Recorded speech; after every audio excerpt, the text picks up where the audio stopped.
পাক অধিকৃত কাশ্মীরের দিব্যি ঘুরে বেড়াচ্ছে মাসুদ আজহার। জানা গিয়েছে বাহওয়ালপুর থেকে প্রায় 1000 কিলোমিটার দূরে দেখা গিয়েছে জৈশ-ই-মোহাম্মদের প্রধানকে। প্রাথমিকভাবে অনুমান বেড়াতে গিয়েছে কুখ্যাত জঙ্গি।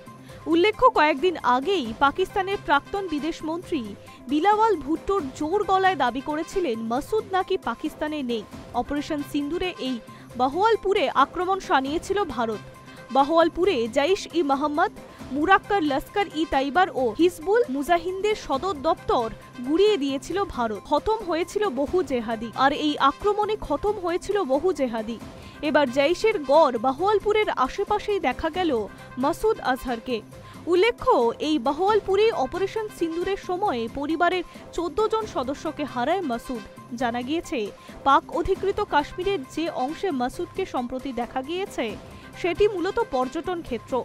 হ্রদ এবং পার্কে ভরা নিভৃত জায়গাটি খুব বেশি পর্যটক ভিড় জমান না। ওই এলাকায় 2টি মসজিদ এবং বেশ কয়েকটি মাদ্রাসাও রয়েছে বলে জানা গিয়েছে।